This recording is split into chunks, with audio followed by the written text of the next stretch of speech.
Gila guys, gede banget ini guys. Lagi-lagi ya, ramalan Benix terbukti menjadi kenyataan. Karena hari ini bank swasta terbesar di Indonesia resmi harga sahamnya jatuh di bawah 5.500 perak. Sesuai dengan ramalan Benix dari masa lalu guys. So, lu penasaran gak sih gimana caranya gue bisa mengetahui lebih awal? Bukan hanya kejatuhan saham itu loh ke 5.500. Sampai juga kejatuhan IHSG di bawah 6.000 perak. Lu sebetulnya penasaran gak sih metode kita seperti apa? Dan yang jadi pertanyaan penting, menurut lu sekarang udah waktunya yang pas belum buat serok? Udah masuk belum sih ke harga wajar yang layak buat kita beli? Apakah ini saatnya teman-teman investor masuk ke bursa? Lu kalau penasaran, lu jangan skip video ini. Let's check this out. Stay alert. By the way, disclaimer ya guys, ini bukan ajakan buat jual atau beli atau hold saham tertentu. Enggak, ini sharing aja, sifatnya edukatif buat temen-temen yang belum paham tentang dunia investasi di Indonesia. So, gue mau balik dulu ke masa lalu. Karena kemarin tuh begitu banyak pasukan haters gue, gak apa-apa. Karena banyak orang Indonesia yang masih stunting. Kenapa? Karena lu bisa lihat ya, berbulan-bulan yang lalu ketika banyak orang kesenengan, kelojotan, happy banget. IHSG meroket naik terus. Saham-saham naik terus. Gue satu-satunya orang yang bilang, oh kagak. Lihat aja, itu cuma halusinasi. Karena bentar lagi bakal crash. Sehingga lahirlah video dari masa lalu ini.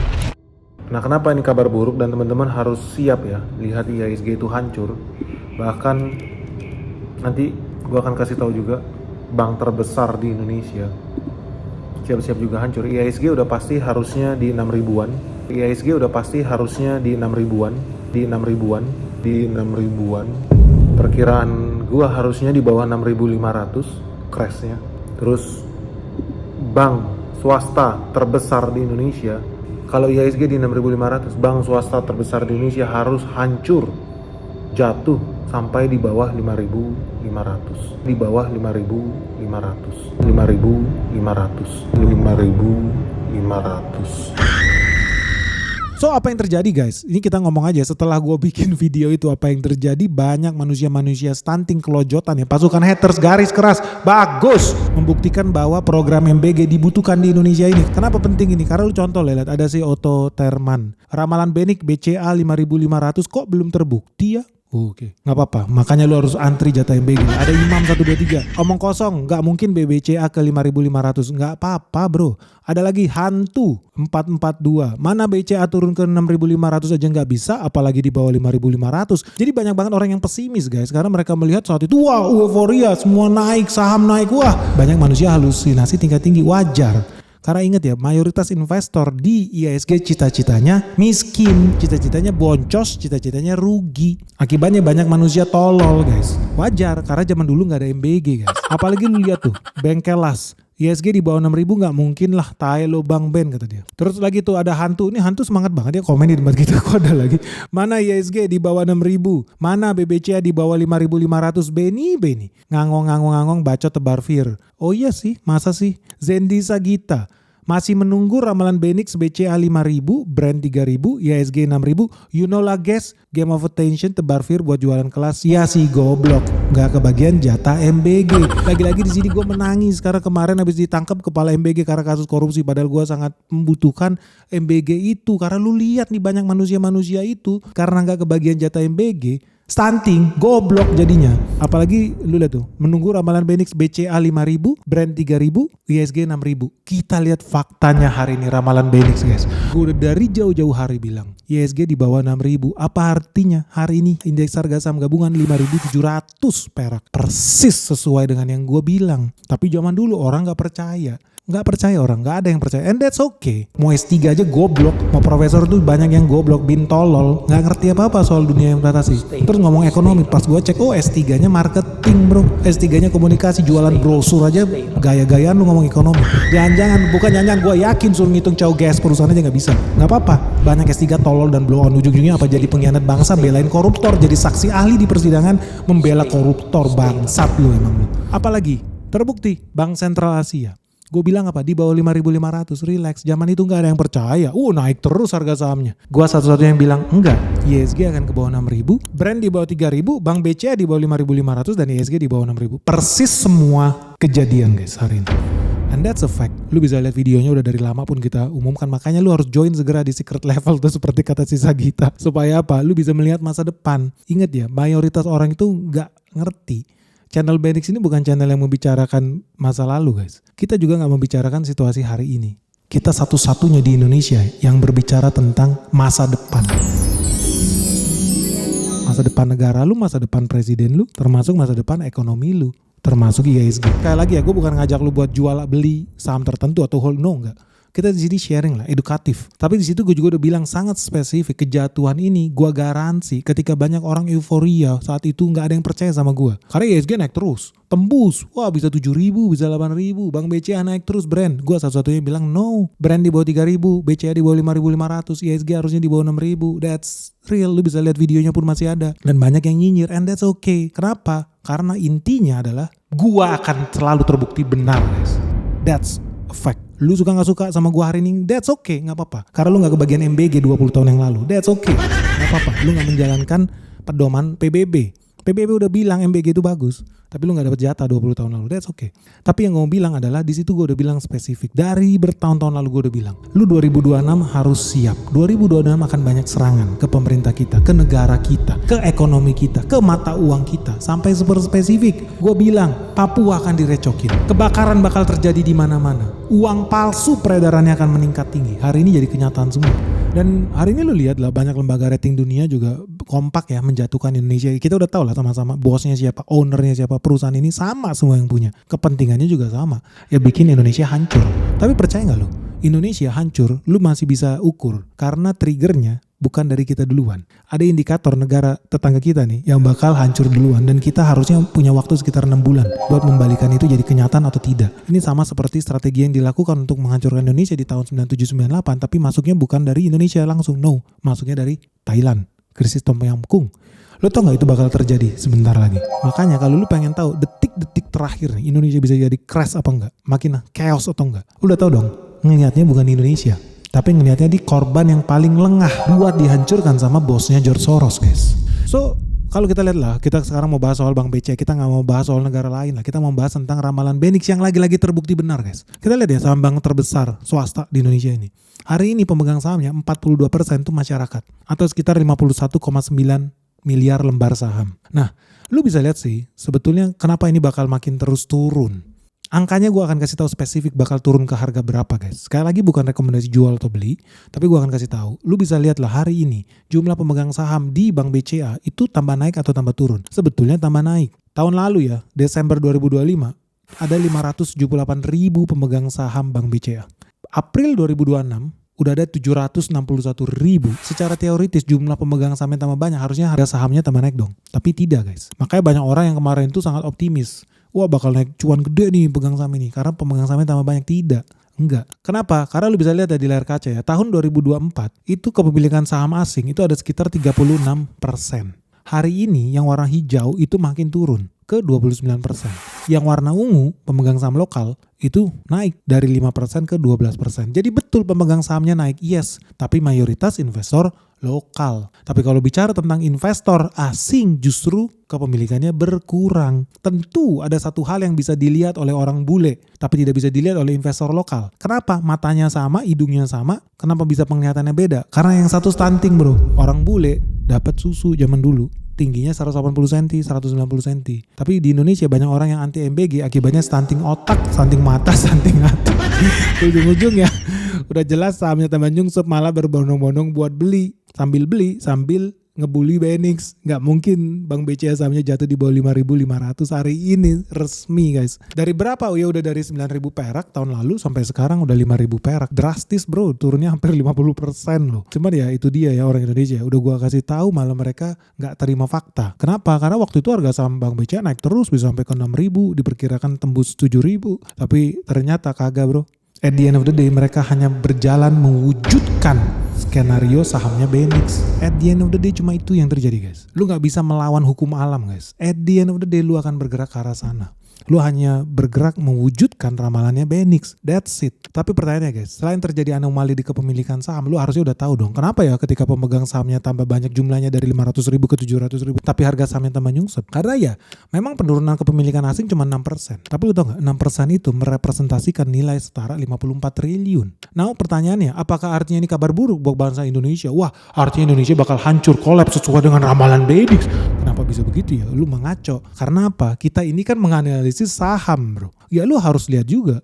Guys, ngeri banget ini guys. Perang di Timur Tengah tambah panas. Dan ujung-ujungnya harga minyak dunia pasti tambah naik. Artinya nih bakal makin banyak loh perusahaan-perusahaan di Indonesia yang tambah rugi, tambah nyungsep. Termasuk juga saham-saham yang ada di IHSG guys. So terus gimana nih caranya supaya lu gak tambah rugi, lu gak tambah miskin, lu gak tambah nyungsep lebih dalam lagi guys. Sebetulnya caranya gampang guys. Karena ada di Sekolah Saham Benix season 10 yang resmi dibuka lagi nih. Nah di sini seru banget guys. Karena kali ini lu bakal belajar ya cara menghindari saham-saham yang pasti tambah nyungsep, yang pasti tambah rugi. Dan bukan cuma itu, lu juga bakal belajar cara menemukan nih saham-saham yang bakal diuntungkan justru ketika dunia tambah panas. So buat teman-teman nih, buat kamu-kamu yang masih pemula, masih newbie, masih beginner di dunia saham dan lu pengen belajar gimana sih cara investasi yang benar dari nol. Nah inilah momen yang paling tepat, ini saat yang paling pas guys. Kenapa? Karena bentar lagi market crash sudah ada di depan mata guys. Kita menuju detik-detik yang menegangkan. Apalagi ya suku bunga di Amerika Serikat bakal makin naik tinggi loh. So kamu pengen tahu nggak sih? Kamu pengen bisa ngerti nggak sih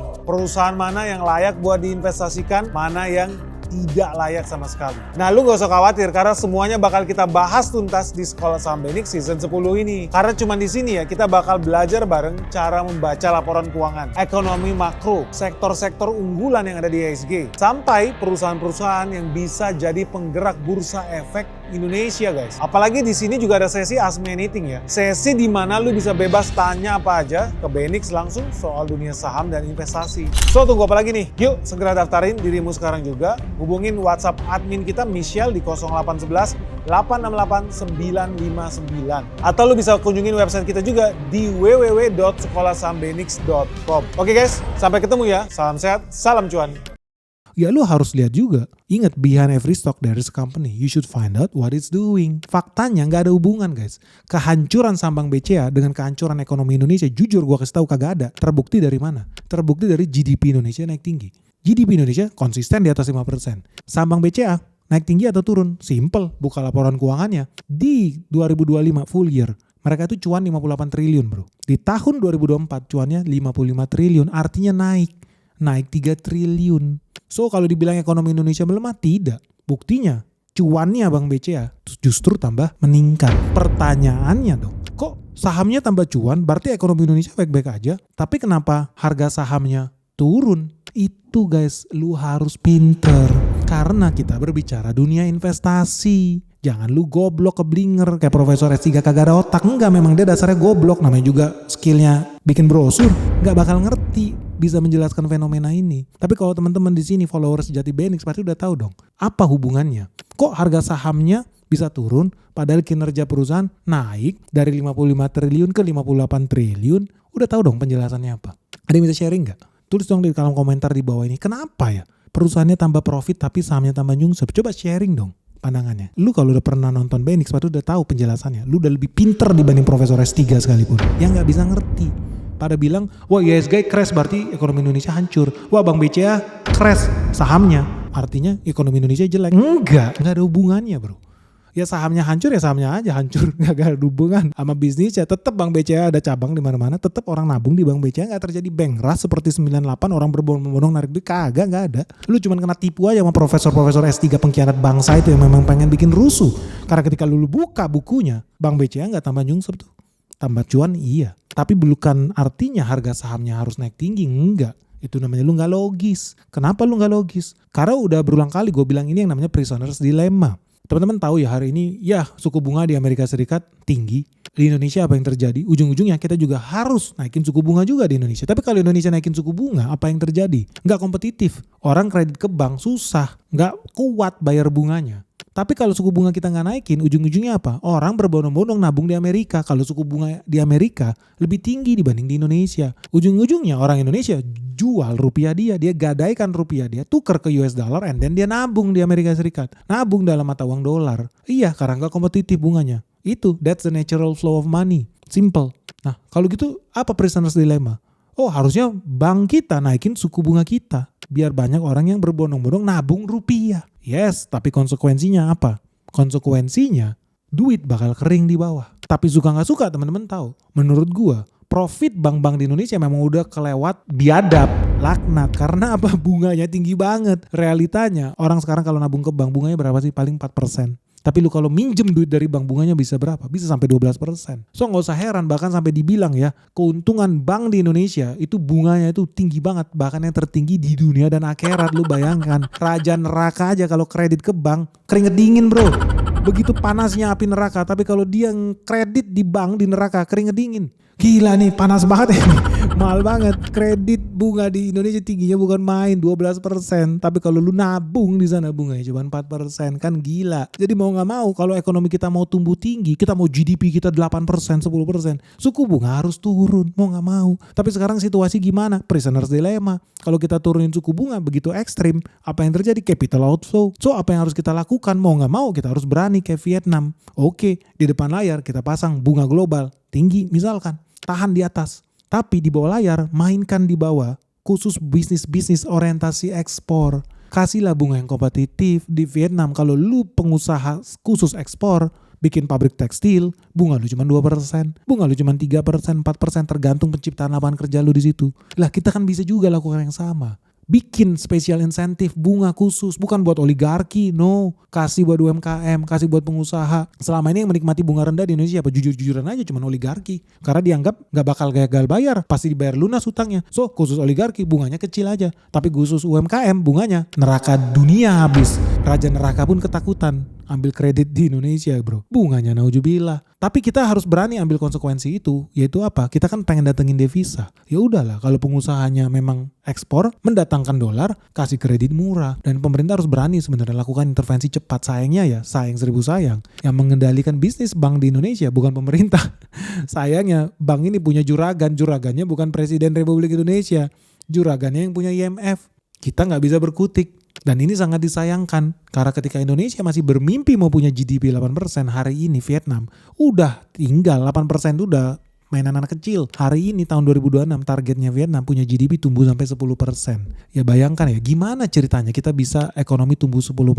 Kalau kredit di bank aja bunganya 12%, itu aja udah gak masuk akal guys. Jadi memang kita harus ambil cara nih yang lebih jenius, yang lebih inovatif. Supaya apa? Kita bisa nurunin suku bunga tanpa melemahkan rupiah. Menurut gua kita harus berani sekarang pasang badan untuk jangka pendek. Subsidi nih, kasih kredit bunga, insentif bunga. Ini dilakukan juga di India. Mereka kasih insentif buat usaha-usaha yang mau upgrade mesin, orientasi ekspor, kredit mesin, bunganya murah, di bawah 5%.